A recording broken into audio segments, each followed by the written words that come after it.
Good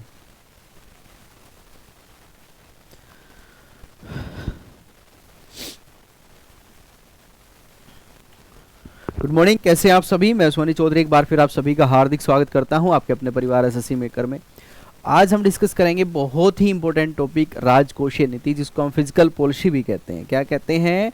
physical policy भी इसको कहा जाता है भाई, ठीक है ना। तो इसके बारे में हमें चर्चा करनी है कि फिजिकल पॉलिसी का मतलब क्या होता है ना, और ये नीतियाँ कौन बनाता है, क्यों ये नीतियाँ बनाई जाती हैं, उन सभी विषयों पर आज हम चर्चा करने वाले हैं। तो समय कम है, समय का अभाव है, इसलिए मैं ज़्यादा इधर उधर की बातें वैसे भी नहीं करता, ना मुझे पसंद इस तरह की चीज़ें, लेकिन पॉइंट टू पॉइंट हम बात करेंगे, ठीक है ना। पॉइंट टू पॉइंट हम बात करेंगे। तो सबसे पहले हम बात करते हैं राजकोषीय नीति पर, है ना। राजकोषीय यानी कि कोष का मतलब समझ रहे हो आप, कोष होता है जो फंड्स होते हैं, है ना। राजकोषीय नीति, तो इसमें अगर आपसे कभी पूछ लिया जाए कि भाई राजकोषीय नीति का मतलब क्या होता है, क्यों होता है, क्या रीजंस हैं, ये सारी चीज़ें अगर पूछी जाएं तो आपका जवाब क्या होगा? तो आप इसमें बताएंगे कि इसमें हमारे सार्वजनिक आय आती है, व्यय आते हैं, ऋण आते हैं, टैक्स आते हैं, सब्सिडी आती हैं। इन सभी के लिए नीतियां बनाना राजकोषीय नीति कहलाती है। कैसे समझिएगा इस चीज को, है ना। राजकोषीय नीति का मतलब होता है कि जो सार्वजनिक हमारी आय होती है, सार्वजनिक आय का मतलब यह है कि सरकार के पास पैसा कहाँ से आ रहा है ना। सार्वजनिक व्यय इसमें आ जाएगा कि सरकार का जो एक्सपेंडिचर है, खर्च है, ये कहाँ पर होगा। सरकार के पास में जो टैक्स या राजस्व जिसको कहा जाता है, ये राजस्व कहाँ से आएगा, ये राजस्व कहाँ से आएगा, ये इस बात को लेकर चर्चा होगी, है ना। करारोपण जिसको कहते हैं, बजट घाटा, जो बजट पेश होता है तो घाटे का बजट किसे कहते हैं, बजट घाटा हो जाएगा, है ना, बजट घाटा हो जाएगा। वहीं पर सब्सिडी आ जाएगी, है ना।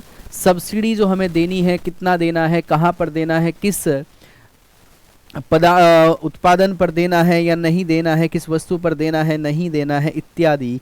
ये सभी के लिए नीतियां जो बनेगी, इसको ही राजकोषीय नीति कहा जाएगा। इन सभी के लिए जो नीतियां बनाई जाएंगी, इनको ही हम राजकोषीय नीति कहते हैं। क्या कहते हैं? राजकोषीय नीति कहा जाता है। अरे बातें समझ में आई या नहीं? ये कहने का मतलब ये हुआ कि आपका जो सार्वजनिक व्यय है, आय है, ये कहाँ से तो आपकी इनकम आएगी, कहाँ पर ये खर्च होगा, इसको बैलेंस करना। बैलेंस करने का कार्य किसका होगा? हमारे सरकार का। सरकार के अंतर्गत भी हमारा एक मंत्रालय है जिसको हम कहते हैं वित्त मंत्री या वित्त मंत्रालय, फाइनेंस मिनिस्ट्री जिसको कहा जाता है। टैक्स कहाँ से वसूल करना है, कितना वसूल करना है, किन पर लगाना है, किन किन वस्तुओं पर कम करना है, किन किन पर बढ़ाना है, ये सभी किस नीति के अंतर? राजकोषीय नीति के अंतर या राजस्व नीति के अंतर। घाटे का बजट, जब आप बजट पेश करते हो तो बजट पेश करने में आपको पता होना चाहिए कि इस बार जो हमारी इनकम है वो कितना है, उसके हिसाब से हमारे एक्सपेंडिचर क्या हो सकते हैं, या इस बीच में हमारी जो इनकम का सोर्स है वो कितना हो सकता है। इन पर चर्चाएं होंगी। तो ये होगा बाटे का बजट। सब्सिडी का मतलब, जैसे आपने एलपीजी सब्सिडी के बारे में सुना होगा, है ना। एलपीजी जो सब्सिडी आती है ना, तो कहाँ पर सब्सिडी देनी है, किन वस्तुओं पर सब्सिडी देनी है, क्या कृषि यंत्र पर सब्सिडी दी जानी चाहिए या नहीं, क्या एलपीजी पर सब्सिडी दी जानी चाहिए या नहीं, है ना। तो इन सभी को भी यहाँ पर राजकोषीय नीति के अंतर्गत, ऐसी बहुत तमाम तरह की चीज़ें हैं, लेकिन ये बेसिक और मोटी मोटी चीज़ें हैं जो राजकोषीय नीति समझने में आपकी हेल्प करेगी। अगर मैं सीधे सिंपल सरल शब्दों की बात करूँ तो सरकार की वो नीतियाँ जो विकास के कार्यों में सहयोग उत्पन्न करे, है ना। अब कहने के लिए तो विकास कार्य है, लेकिन उसके लिए विकास कार्य कहने से नहीं होता, उसके लिए हमें पैसे की आवश्यकता होती है। तो उसके लिए हमारे आय के स्रोत होने चाहिए कि सरकार को इनकम कहाँ से प्राप्त हो सकती है, हमारा टैक्स सिस्टम कैसा होना चाहिए जिससे टैक्स वसूली अच्छी हो, टैक्स वसूल कर हम अपना इन्वेस्टमेंट कर सकें, सरकार इन्वेस्टमेंट कर सकें। कहने का मतलब ये हुआ कि सरकार को पैसा अगर होगा तो तभी विकास कार्य, विकास परियोजनाओं में वो पैसा इन्वेस्ट कर पाएगी। और बहुत सारी चीज़ें हैं, सब्सिडी कहाँ से देनी है ये भी पता होना चाहिए। तो ये एक तरीका का क्या है, एक तरीके का सिस्टम है, पूरी पॉलिसी है जिसको हम फिजिकल पॉलिसी कहते हैं। तो इसको राजकोषीय नीति कहा जाएगा भाई, है ना, राजकोषीय नीति इसको कहा जाएगा, ध्यान रखेंगे। क्लियर हुआ? चलिए, तो इसी के अंतर्गत हम पढ़ते हैं, है ना, इसी के अंतर्गत हम पढ़ते हैं, राजकोषीय नीति के अंतर्गत ही सबसे पहला हमारा जो टॉपिक होगा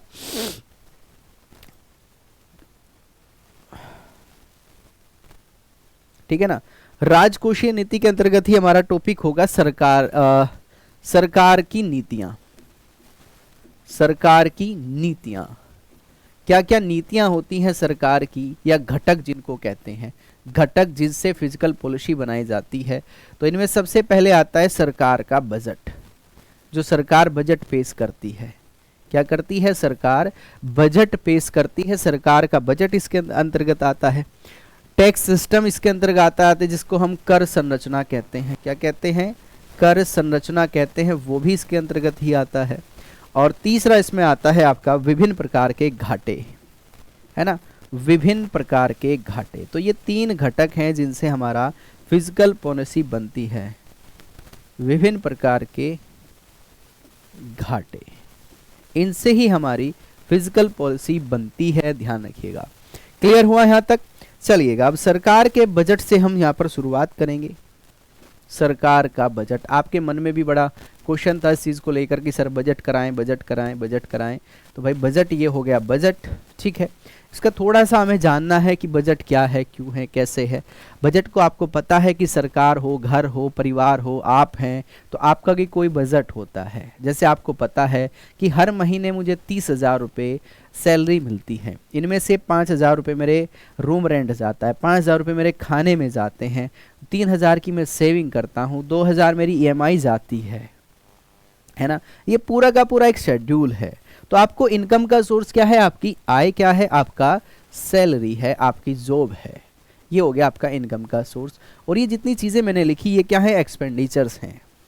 एक्सपेंडिचर, या जिनको हम व्यय भी कह सकते हैं, व्यय भी कह सकते हैं। आपको पता है कि 5,000 में सेविंग भी करता हूं, तो आपका ये सारा सिस्टम आपको पता है कि मेरी इनकम कहां से आएगी और कहां जाएगी। इसी को बस सरल भाषा में बजट कहा गया है।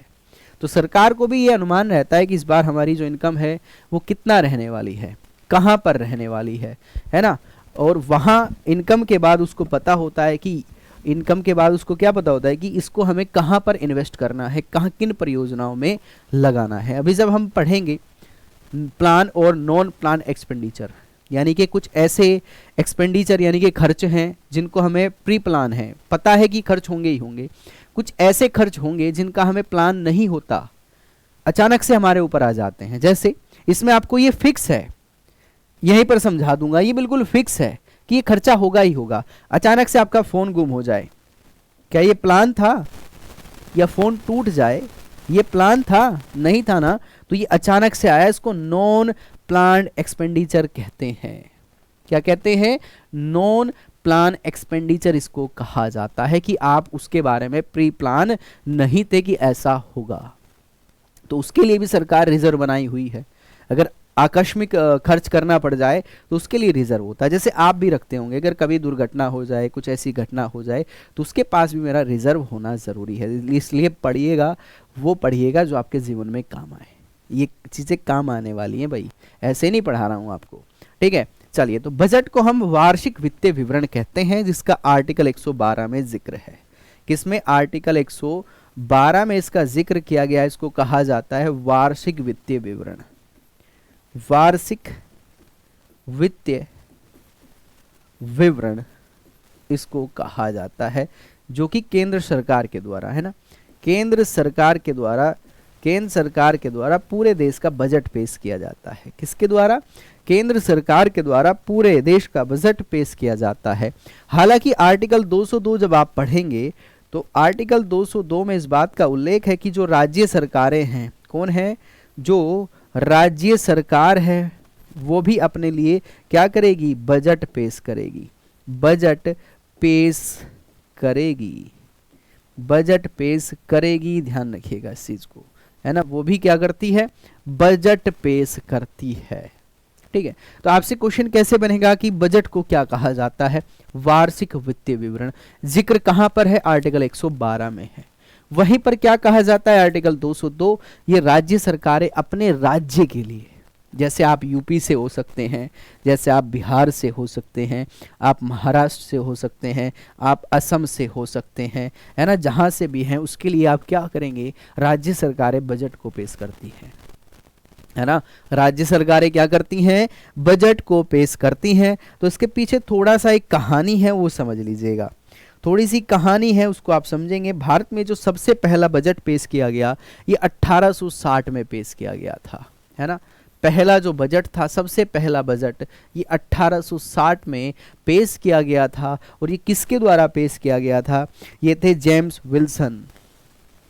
कौन थे भाई, जेम्स विल्सन, लिखेंगे जेम्स विल्सन। जेम्स विल्सन ने सबसे पहला बजट पेश किया था भारत में। उस समय जो गवर्नर जनरल या जिनको हम वायसराय कहते हैं, वायसराय कौन हुआ करते थे, ये हुआ करते थे लॉर्ड कैनिंग। लॉर्ड कैनिंग, जिनके समय में क्या हुआ था, जिनके समय में 1857 का विद्रोह हुआ था, लॉर्ड कैनिंग के समय में पहला बजट पेश किया गया। किसने किया, जेम्स विल्सन ने। कब किया, 1860 में। डायरेक्ट फैक्चुअल क्वेश्चन है, पूछा जाएगा तो टिक कर देंगे। क्या कर देंगे, टिक कर देंगे, ध्यान रखिएगा।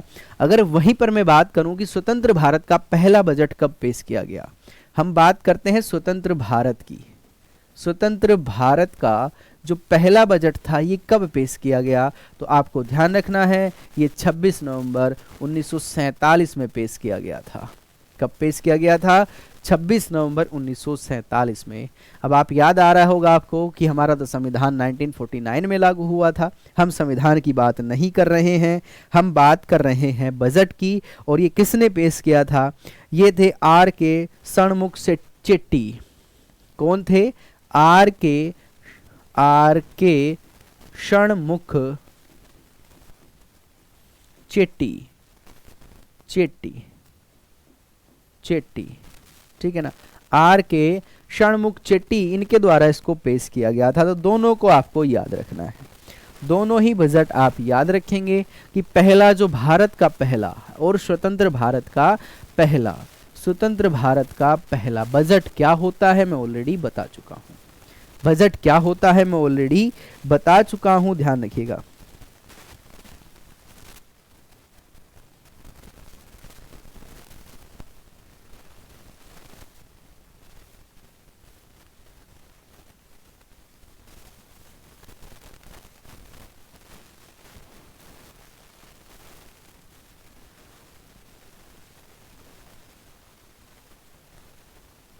ठीक है, चलिए और क्या फैक्चुअल क्वेश्चन आ सकते हैं, और क्वेश्चन आ सकता है, आपने एकवर्थ समिति के बारे में सुना होगा। किसके, एकवर्थ समिति के।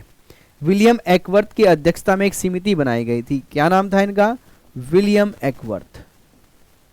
विलियम एकवर्थ की अध्यक्षता में एक समिति बनाई गई, जिस समिति ने सिफारिश किया, इस समिति ने सिफारिश किया कि आम बजट व रेल बजट को एक कर दिया जाए। तो 1924 में आम बजट व रेल बजट को एक कर दिया गया, व रेल बजट को क्या कर दिया गया, एक कर दिया गया, या एक साथ पेश किया गया। ये क्वेश्चन बनेगा, इसलिए मैं कह रहा हूं आपसे पूछा जाएगा। कैसे पूछा जाएगा, क्वेश्चन पूछा जाएगा कि विलियम एकवर्थ जो हैं इनकी सिफारिश पर क्या हुआ था, या ये किससे संबंधित है। तो ये रेल बजट और आम बजट को एक करने की सिफारिश इन्होंने की थी, और ऐसा हुआ भी। और आपको मैं बताना चाहूँगा यहाँ पर 2017 जब 18 का बजट पेश किया गया तो इन दोनों बजट को क्या कर दिया गया, अलग अलग कर दिया गया, अलग अलग कर दिया गया। ध्यान रखेंगे इस चीज का, ठीक है। इन दोनों को क्या कर दिया गया, अलग अलग।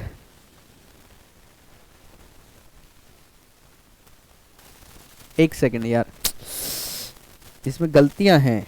गलतियां क्या हैं कि आम बजट को अलग पेश किया गया और रेल बजट को अलग पेश किया गया,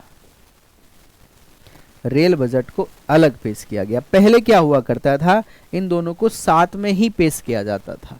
लेकिन 1924 में एक घटना घटी जिसमें ये कहा गया, है ना, 1924 में एक घटना घटी जिसमें ये कहा गया कि आम बजट और रेल बजट इन दोनों को अलग किया जाए, और ये अलग हो गए, ये अलग पेश किए जाने लगे। लेकिन 2017 और 18 में जब बजट पेश किया था, है ना, तो उस समय ये आम बजट और रेल बजट को एक कर दिया गया। आम बजट व रेल बजट को क्या कर दिया गया, एक कर दिया गया। क्लियर हुआ यहां तक? यहां तक क्लियर हुआ? यहां तक क्लियर है? ठीक है, तो आपसे क्वेश्चन बनेगा कि आम बजट और रेल बजट कब एक किए गए? 2017 और 18 का जब बजट पेश हुआ, ये अलग कब हुए थे? 1924 और 1924 में आम बजट अलग पेश किया गया और रेल बजट को अलग पेश किया गया। किसकी सिफारिश पर?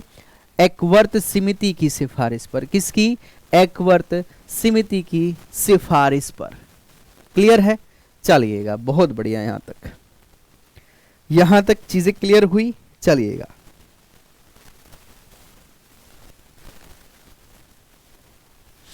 अच्छा एक चीज और याद रखना, बड़ा कॉमन सा है, इसमें ज्यादा लॉजिक नहीं है। जो बजट पेश होता है इसमें 3 साल का डाटा होता है। कैसे डाटा होता है समझिएगा। एक तो इसमें डाटा होता है आने वाले वर्ष के लिए, आगामी वर्ष में कितना खर्च होगा, आगामी वर्ष में हम क्या करेंगे। एक होता है इस वर्ष का, यानी कि चालू वित्त वर्ष का, चालू वित्त वर्ष में क्या क्या हो सकता है। और एक होता है हमारा जो पिछला वर्ष होता है, कि पिछले वर्ष में हमारी जो आय थी वो कितना था, व्यय था वो कितना था। तो ये 3 वर्ष का डाटा होता है। क्वेश्चन कैसे बनेगा कि निम्नलिखित में से बजट में कौन से 3 वर्षों को शामिल किया जाता है। तो 3 वर्ष कौन से हैं? एक तो करंट में जो चल रहा है, जैसे अभी मैं समझाऊंगा, अभी बिल्कुल बहुत बेहतरीन समझने का उदाहरण है, इसको ऐसे समझिएगा। आपको पता है कि फरवरी में बजट पेश होता है, तो फरवरी में जो बजट पेश हुआ तो 2024 का डाटा आपको पता होना चाहिए। इन द सेंस मतलब ये हुआ कि ये करंट ईयर है ना, ये क्या है, ये करंट ईयर है, यानी कि इस साल का भी हमें देखकर बजट तैयार करना है। 2023 में क्या हुआ ये भी हमें देखकर बजट पेश करना है, और 2025 को भी टारगेट करना है। ये तीनों को देखना है। ये लास्ट हो गया, लास्ट ईयर हो गया, और ये आने वाला साल हो गया कि 2025 में भी सरकार किन किन योजनाओं पर कार्य करेगी। तो ये 3 साल देखे जाते हैं। ऐसे नहीं मिलेगा आपको, ऐसे क्वेश्चन मिलेगा। क्वेश्चन जो मिलेगा वो कैसे मिलेगा? ऐसे मिलेगा, आगामी वर्ष, चालू वित्त वर्ष और पिछला वर्ष, आगामी वर्ष, चालू वित्त वर्ष और पिछला वर्ष। ऐसे क्वेश्चंस आपको मिलेंगे और ऐसे ही आपको क्या करना है, ऐसे ही आपको आंसर देना है। क्लियर? चलिएगा भाई, यहां तक क्लियर है?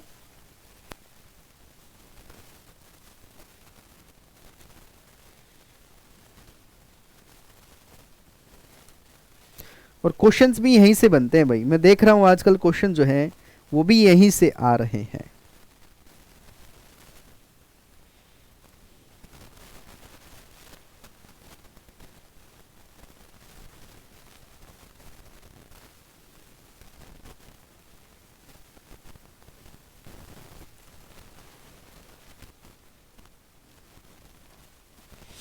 ठीक है, चलिए अब हम डायरेक्टली बात करते हैं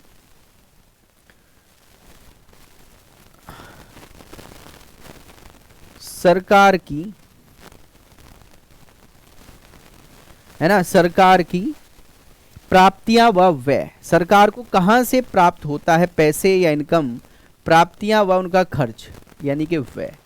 सरकार की प्राप्तियां व व्यय, सरकार की प्राप्तियां व व्यय के बारे में हम बात यहां पर करेंगे। ठीक है, सरकार की प्राप्तियों में सबसे पहले तो हमें पता होना चाहिए कि यहां पर राजस्व प्राप्तियां कितनी हैं। जो राजस्व के द्वारा, राजस्व प्राप्तियां, राजस्व प्राप्तियां, ठीक है ना, राजस्व प्राप्तियां। दूसरा हम होता है पूंजीगत प्राप्तियां, दूसरी हमारी होती है पूंजीगत प्राप्तियां। बात समझ में आई या नहीं? पूंजीगत प्राप्तियां, अभी इनके बारे में मैं चर्चा करने वाला हूं। राजस्व प्राप्तियों का मतलब होता है टैक्स के द्वारा, है ना, टैक्स से आप पैसा वसूल कर रहे हैं, या फिर इसमें आपका करेंसी छपाई है, सरकारी उपक्रम जो होते हैं उनसे आपको लाभ मिल रहा है ना, प्रत्यक्ष कर है, अप्रत्यक्ष कर है, जबकि पूंजीगत प्राप्तियों में आपका आंतरिक बाजार आता है, विदेशी बाजार आता है, विनिवेश आता है, ठीक है ना, विनिवेश आता है। तो ये प्राप्तियां हमें पढ़नी है। इसी के साथ साथ हम पढ़ेंगे राजस्व व्यय। हमारे राजस्व व्यय क्या होते हैं और हमारे राजस्व प्राप्तियां क्या होती हैं। पूंजीगत व्यय, सॉरी, पूंजीगत व्यय क्या होते हैं, पूंजीगत व्यय क्या होते हैं, यहां से क्वेश्चंस अक्सर बनते हैं। तो सबसे पहले हम इस टॉपिक को पढ़ेंगे, इस वाले को, राजस्व प्राप्तियां पढ़ेंगे। इसके बाद अब फिर हम पढ़ेंगे पूंजीगत प्राप्तियां, फिर हम पढ़ेंगे राजस्व व्यय, फिर हम पढ़ेंगे पूंजीगत व्यय। दोनों को पैरेलल लेकर चलना है। क्या क्या पढ़ना है समझिएगा। सबसे पहले हमें पढ़ना है क्या, राजस्व प्राप्तियां, उसके बाद पूंजीगत प्राप्तियां, रिवेन्यू रिसिप्ट जिनको बोला जाता है, कैपिटल रिसिप्ट जिनको बोला जाता है। ठीक है, चलिए पहला टॉपिक है राजस्व प्राप्तियां।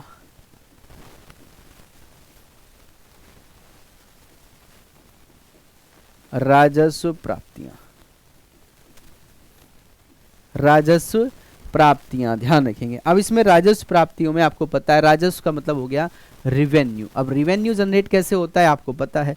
रिवेन्यू जनरेट करने के संसाधन है, कर है, अप्रत्यक्ष प्रत्यक्ष कर है। तो इसमें राजस्व प्राप्तियों में सरकार के ऊपर किसी प्रकार की देनदारी सर्जित नहीं होती, ना परिसंपत्ति में गिरावट आती है। ठीक है,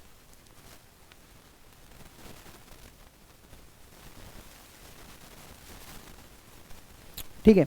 तो सबसे पहले हम बात करेंगे यहां पर कर राजस्व प्राप्ति, कर से कर राजस्व प्राप्ति।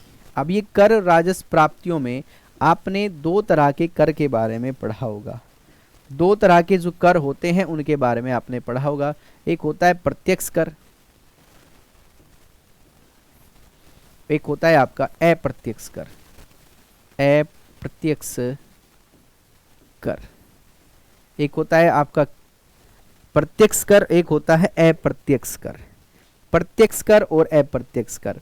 प्रत्यक्ष कर में आय कर आएगा, संपत्ति कर आएगा, निगम कर आएगा, पूंजीगत लाभ आएंगे, है ना, आय कर आएगा। इसको यहां पर नहीं, इसको यहां से नहीं, इसको यहां पर लिखिएगा, है ना, प्रत्यक्ष कर, प्रत्यक्ष कर। और ये डायरेक्ट टैक्सेस हो जाएगा। इसमें कौन कौन सी वस्तुएं आएंगी, इसमें आपका आय कर आएगा, है ना, जो आपकी इनकम होती है, आय कर इसमें आएगा, संपत्ति कर आएगा,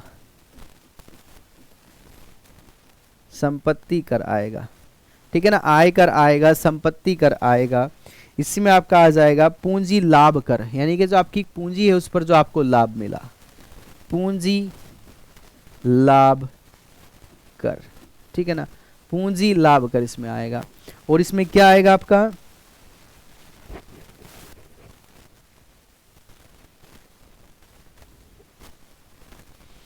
है ना, प्रतिभूति लेन देन, सिक्योरिटीज जिसको कहते हैं, प्रतिभूति लेन देन कर, लेन देन कर, ठीक है।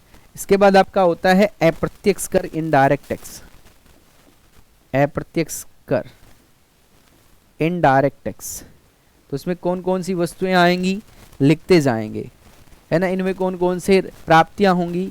इनमें सबसे पहले आएगा आपका उत्पाद है, सीमा शुल्क है, सेवा है, मनोरंजन है, बिक्री है। उत्पाद है, उत्पाद कर, सेवा कर, मनोरंजन कर, मनोरंजन कर, ठीक है ना, मनोरंजन कर, मूल्य संवर्धन कर, मूल्य संवर्धन कर, और बिक्री कर, और बिक्री कर, बिक्री कर।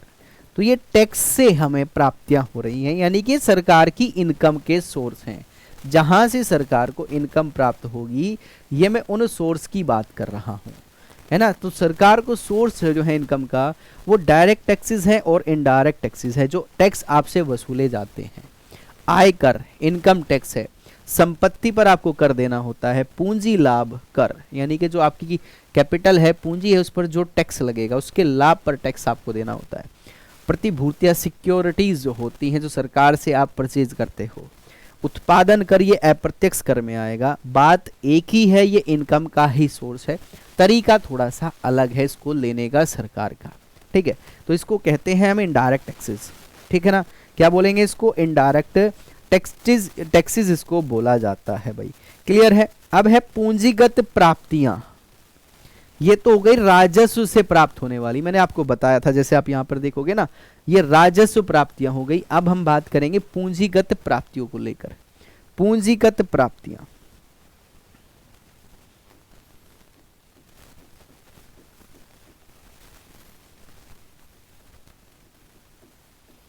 पूंजीगत प्राप्तियां, पूंजीगत प्राप्तियां, ठीक है ना, पूंजीगत प्राप्तियां। अब ये क्या कहना चाहती हैं पूंजीगत प्राप्तियां?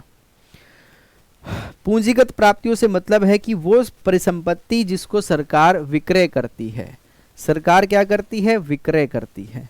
सरकार विक्रय का मतलब डी इन्वेस्टमेंट करती है। मैंने जैसे आपको बताया था कि बेचना, सरकार जिसको बेचकर पैसा अर्जित करती है, परिसंपत्तियां, पूंजी, कैपिटल, आपकी जो पूंजी है, सरकार रेलवे बेच देगी, सरकार ट्रेन बेच देगी, है ना, सरकार कोई स्थल है उसको बेचती है या गिरवी रखती है, तो ये क्या है? ये सभी पूंजीगत प्राप्तियां हैं जिनको बेचकर कोई सरकारी कंपनी है, जैसे बीएसएनएल को बेच दे, बीएचएल को बेच दे, ओएनजीसी को बेच दे, तो ये क्या है? ये पूंजीगत प्राप्तियां हैं। तो सबसे पहले इसमें आपको यही समझना है कि विनिवेश, यानी कि विनिवेश का मतलब है कि सरकार कोई परिसंपत्ति को बेच रही है, इसको बेचना लिख देंगे आप ब्रैकेट में तो समझ जाएंगे, बेचना। ठीक है, फिर दूसरा है ऋण की वसूली। ऋण की वसूली, अब ये ऋण की वसूली का मतलब क्या है ना, कि आपने किसी को, किसी देश को कर्ज दिया है, ये किसी राज्य को कर्ज दिया है, किसी देश को कर्ज दिया है, किसी संस्था को आपने कर्ज दिया है, किसी ऑर्गेनाइजेशन को आपने कर्ज दिया है, तो ये क्या कहलाएगा? ये कहलाएगा कि सरकार का जो ऋण है इसकी वसूली कर लेना। ये भी तो उसकी परिसंपत्ति, पैसा क्या है? संपत्ति है ना, तो ये भी इसकी परिसंपत्ति ही कहलाएगा, इसकी परिसंपत्ति ही ये कहलाता है भाई। चलिए, फिर है आंतरिक बाजार उधारी। आंतरिक बाजार उधारी, आंतरिक बाजार उधारी। आंतरिक बाजार उधारी का मतलब है कि बाजार में जो आपका पैसा इन्वेस्ट है, पैसा उधारी में पड़ा हुआ है, उसको वसूल करना, उसको वसूल करना। ठीक है ना। विदेशी ऋण व सहायता प्राप्त होना, यह भी संपत्ति ही बनती है। विदेशी ऋण व सहायता प्राप्त होना, सहायता प्राप्त होना, विदेशी ऋण या सहायता प्राप्त होना, है ना, विदेशों से ऋण मिल जाना या सहायता प्राप्त हो जाना।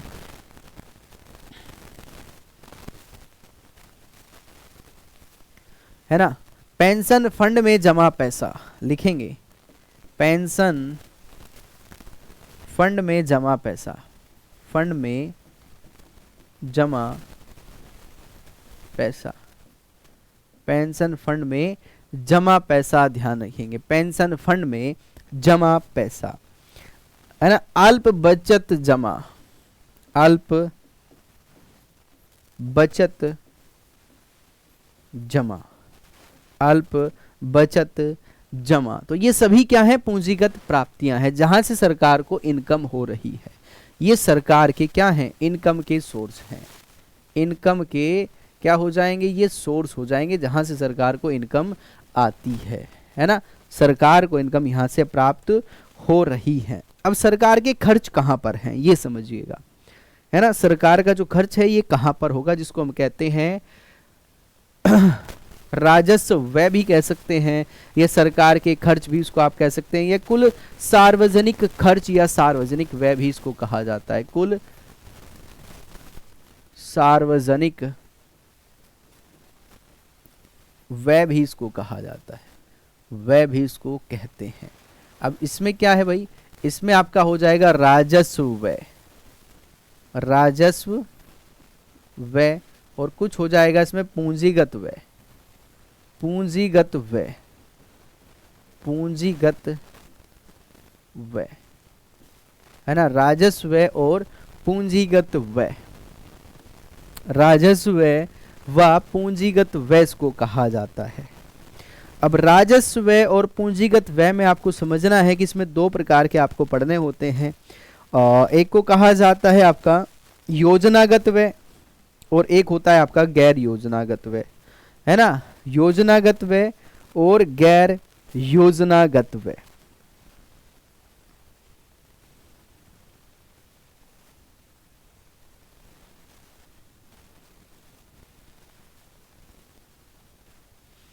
है ना, यहां पर एक छोटा सा भी है जिसको हम कहते हैं योजनागत व्यय, और एक होता है आपका गैर योजनागत व्यय, जिसके बारे में मैं चर्चा भी कर रहा था।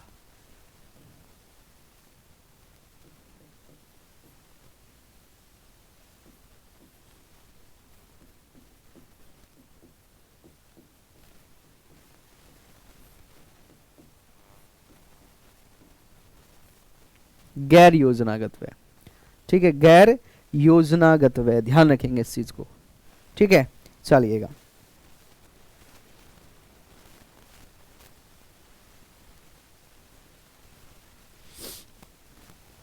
ठीक है। तो सबसे पहले हम बात करेंगे योजनागत और गैर योजनागत व्यय की। योजनागत व्यय, योजनागत व्यय, अब ये ऐसे खर्च हैं, व्यय का मतलब होता है खर्च, खर्च करना, या खर्च जो सरकार का जो खर्च होगा कहां पर होगा। तो इसमें क्या होगा, इसमें आपका हो जाएगा प्लान, प्लान करके एक्सपेंडिचर, प्लान एक्सपेंडिचर इनको कहा जाता है, प्लान एक्सपेंडिचर, प्लान एक्सपेंडिचर, है ना, प्लान एक्सपेंडिचर इसको कहा जाता है भाई। क्या कहा जाता है, प्लान एक्सपेंडिचर इसको कहा जाता है, ध्यान रखेंगे। अब प्लान एक्सपेंडिचर का मतलब यह है कि जिन वस्तुओं पर खर्च सरकार को करना ही होता है, हर वर्ष उनको अपने बजट में इन वस्तुओं पर खर्च करना ही है, या इन टॉपिक्स पर वो खर्च करेगी ही करेगी। जैसे स्वास्थ्य है, इस पर खर्च करना ही होगा, जैसे शिक्षा का क्षेत्र है, इस पर खर्च करना ही होगा, जैसे आपका क्या है, जैसे आपका इंफ्रास्ट्रक्चर है जिसको हम विनिर्माण कहते हैं, क्या कहते हैं, विनिर्माण कहते हैं, तो यहाँ पर खर्च करना ही है। तो ऐसे कुछ फिक्स्ड आइटम होते हैं, फिक्स चीजें होती हैं जहां पर सरकार खर्च करेगी ही करेगी। तो ऐसे खर्च जिन पर प्री प्लान होता है कि ये तो करना ही है, कोई ऑप्शन हमारे पास नहीं है। जैसे रक्षा है, हमारा डिफेंस सेक्टर है, इस पर तो खर्च करना ही है, ऐसा नहीं है कि नहीं यार अचानक से होगा तो करेंगे, हमें तो अपनी सेना मजबूत करनी है भाई, बिना सेना मजबूत किए कैसे काम चलेगा। तो उसके लिए हमें प्री प्लान रहना होगा, प्री प्लान काम करना होगा, ठीक है। चलिए, तो ये गैर योजनागत और योजनागत में यही अंतर है कि इसमें हमें क्या करना होता है, प्री प्लान रहता है। जैसे मैंने आपको बताया शिक्षा है, लिखते जाएंगे, शिक्षा आपका हो जाएगा, स्वास्थ्य आपका हो जाएगा, स्वास्थ्य, गरीबी उन्मूलन कार्यक्रम हो जाएगा, गरीबी उन्मूलन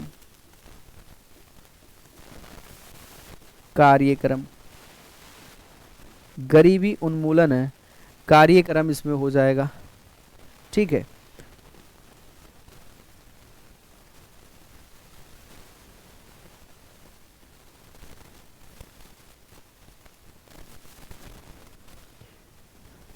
पेयजल हो जाएगा, पेयजल,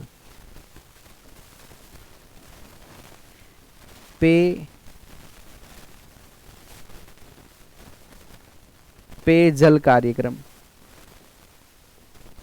पेयजल कार्यक्रम हो जाएगा, है ना, पेयजल कार्यक्रम इसमें हो जाएगा, ध्यान रखेंगे।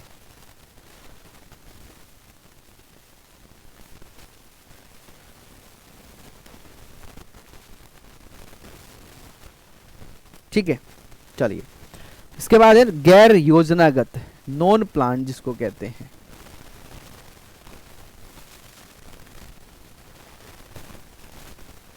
या गैर योजनागत, जिनकी हमारे पास कोई योजना नहीं है, अचानक से आ जाएं, गैर योजनागत व्यय। गैर योजनागत व्यय जिन पर हमारा कंट्रोल नहीं है, या जिनकी हम संभावनाएं भी नहीं कर पा रहे हैं कि ऐसा कभी होगा, जिनकी कभी हमने उम्मीद भी नहीं की होगी कि ऐसा हो सकता है, अचानक से आ जाना, अचानक से आ जाना।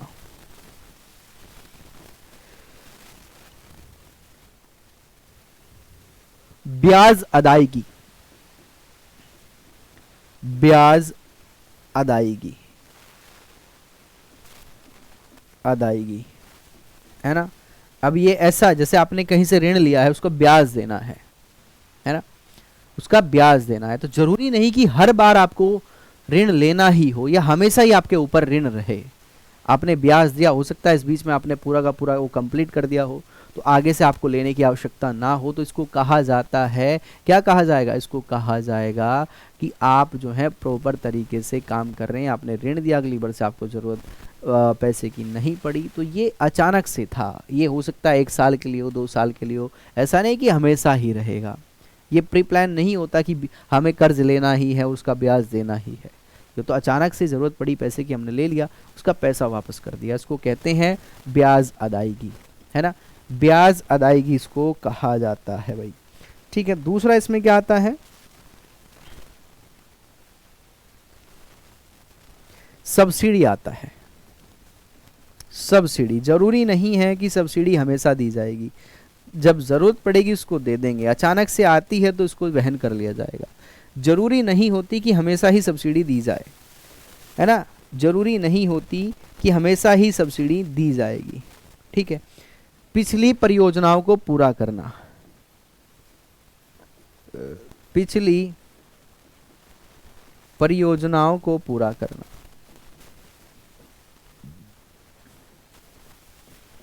पिछली परियोजनाओं को पूरा करना, पूरा करना। यानी कि आपने देखा होगा कि हमारा जो 5 ईयर प्लान बनता है,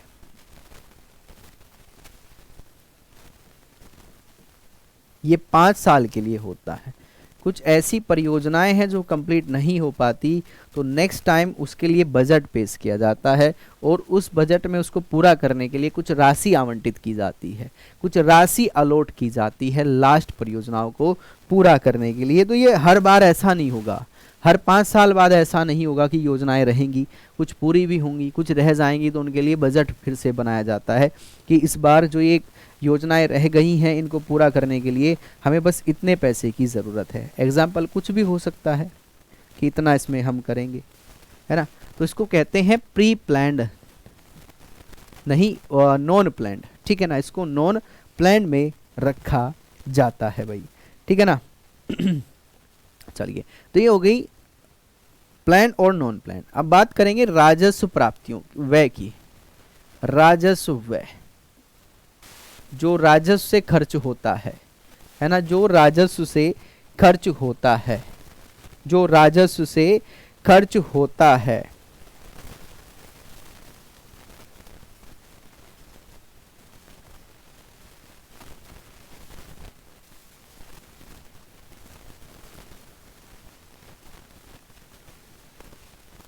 जो राजस्व से खर्च होता है वो साल दर साल खर्च होता है, जिसमें ब्याज अदायगी आएगा, ब्याज अदायगी, ठीक है ना, ब्याज अदायगी। दूसरा इसमें क्या आएगा, दूसरा इसमें आता है आपका सब्सिडी। सब्सिडी भी इसके अंतर्गत ही आएगा। राज्यों को अनुदान, राज्यों को अनुदान, राज्यों को अनुदान। वृद्धा पेंशन, क्या आएगा, वृद्धा पेंशन, है ना, वृद्धा पेंशन इसके अंतर्गत आएगा। वेतन इसके अंतर्गत आएगा। वेतन तो आप दोगे ना, ऐसा नहीं कि आज आपने वेतन दिया अगले साल जरूरत नहीं पड़ेगी। छात्र वृत्ति जिसको स्कॉलरशिप कहते हैं, छात्र वृत्ति जिसको स्कॉलरशिप कहा जाता है, तो ऐसा नहीं कि नहीं आएगी, आएगी आएगी। तो जो फिक्स है, जिस पर सरकार हर साल खर्च करेगी करेगी, इसको राजस्व व्यय की श्रेणी में रखा गया है। इसको राजस्व व्यय की श्रेणी में रखा गया है। ठीक है, चलिए दूसरा है पूंजीगत व्यय। क्या है भाई? पूंजीगत व्यय। पूंजीगत व्यय, पूंजीगत व्यय, पूंजीगत व्यय, पूंजीगत व्यय। अब पूंजीगत व्यय में क्या आएगा? पूंजीगत व्यय में आएगा निवेश, है ना। कहीं पर सरकार ने इन्वेस्टमेंट किया, व्यय का मतलब होता है खर्च, है ना। पूंजीगत यानी कि कहीं बड़ा इन्वेस्टमेंट कर दिया, तो निवेश इसको कहा जाएगा। निवेश करना, ये भी पूंजीगत व्यय का ही एक उदाहरण है ना। ये भी पूंजीगत व्यय का ही एक उदाहरण है। ठीक है, इसके बाद क्या हो जाएगा आपका? ऋण भुगतान। आपने पूरा का पूरा जो पैसा ले रखा था, लोन ले रखा था, इसका भुगतान कर देना। इसका भुगतान कर देना, पूरा का पूरा कंप्लीट आपने भुगतान कर दिया, इसको ऋण भुगतान कहेंगे। ऋण का वितरण करना। आप किसी देश को, किसी कंपनी को, किसी संस्था को लोन देते हैं तो ऋण वितरण भी इसी के अंतर्गत आने वाला है, ऋण वितरण। ठीक है, शेयरों की खरीद, है ना। जो शेयर मार्केट में आप इन्वेस्टमेंट करते हो, शेयर खरीदते हो, तो शेयरों की खरीद, शेयरों की खरीद, शेयरों की खरीद इसमें आ जाएगा। शेयरों की खरीद इसमें आ जाएगा, ध्यान रखेंगे। और इसी के अंतर्गत आपका आएगा, आपने भूमि में इन्वेस्टमेंट किया, आपने भवन में इन्वेस्टमेंट किया, आपने मशीन में इन्वेस्टमेंट किया, है ना। भूमि इसमें आ जाएगा, भवन इसमें आ जाएगा, मशीन इसमें आ जाएगा, उपकरण इसमें आ जाएगा। तो ये सभी क्या है? आपकी परिसंपत्ति बन जाएंगे। आपकी ये सभी क्या बन जाएंगे?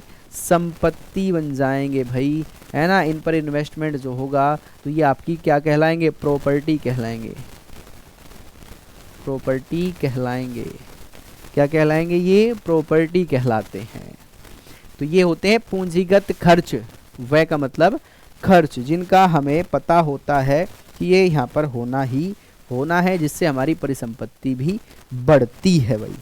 क्या होती है? परिसंपत्ति भी बढ़ती है। ऐसे कर को हम पूंजीगत कर के रूप में जानते हैं।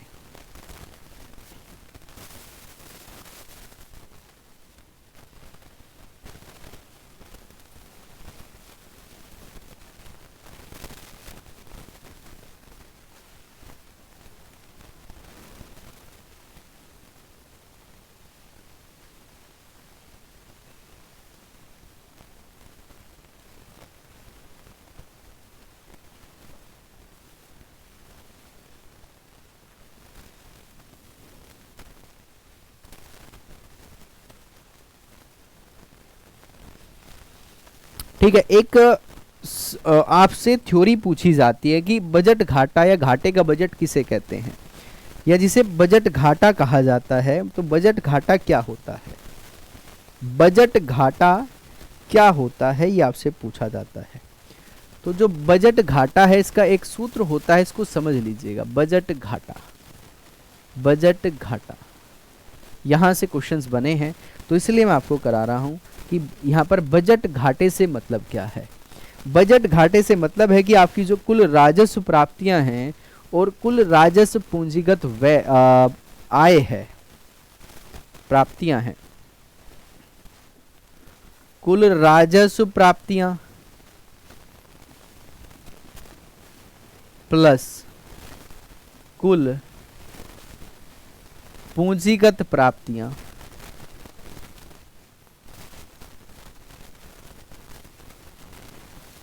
है ना।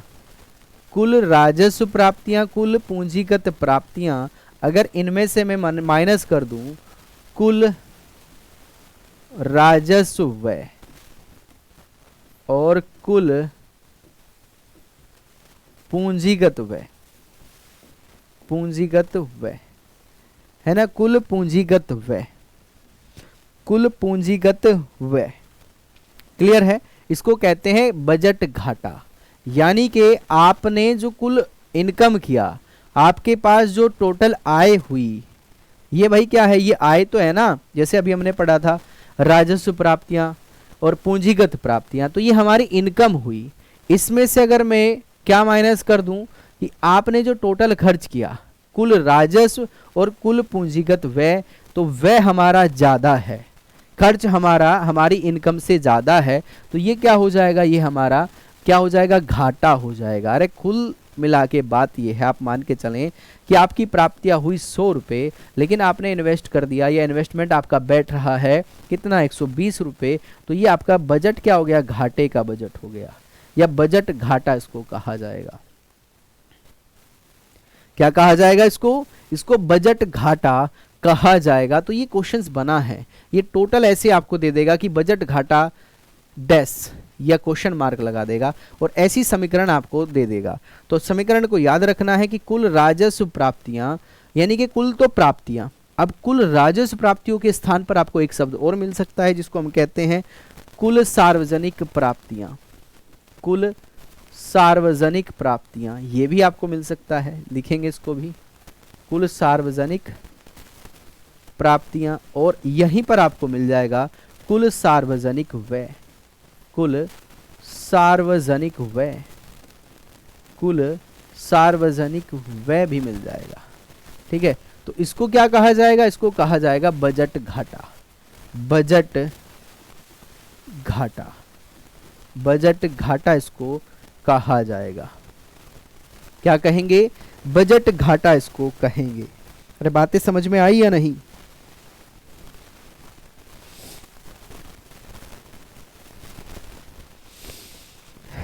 ठीक है, एक है राजस्व घाटा, यहीं पर याद रखेंगे। एक होता है राजस्व घाटा, यानी कि आपका जो राजस्व है घाटे में चला गया। कैसे, आपका राजस्व व्यय जो है ये ज्यादा है, राजस्व व्यय क्या है, ज्यादा है, और राजस्व प्राप्तियां कम है। राजस्व प्राप्तियां यानी कि आपकी जो इनकम है ये कम है, राजस्व प्राप्तियां क्या है भाई, ये कम है।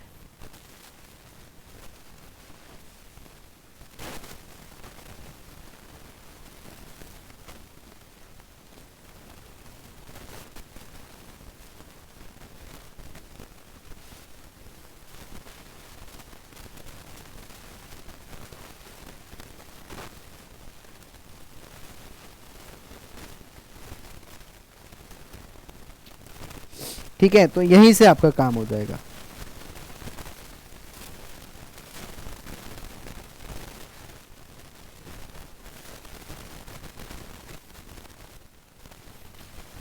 है ना, एक बच्चे कह रहे थे जीएसटी को लेकर, है ना, जीएसटी को मैं बार बार आपकी क्लास में भी कराता रहता हूँ। जीएसटी जो है जिसको गुड्स एंड सर्विसेज टैक्स कहते हैं, गुड्स एंड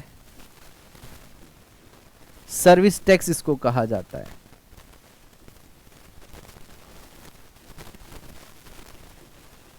सर्विस टैक्स इसको कहते हैं। वस्तु एवं सेवा कर, वस्तु एवं सेवा कर, वस्तु एवं सेवा कर, सेवा कर। ठीक है ना, इसको कब लागू किया गया, 101वां कॉन्स्टिट्यूशनल अमेंडमेंट 2007 में इसको लागू किया गया था, 1 जुलाई में।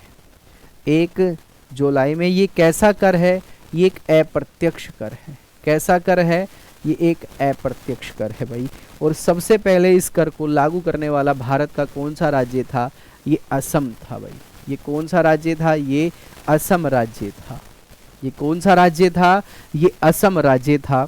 और सबसे पहला केंद्र शासित प्रदेश कौन था, सॉरी सबसे अंतिम राज्य,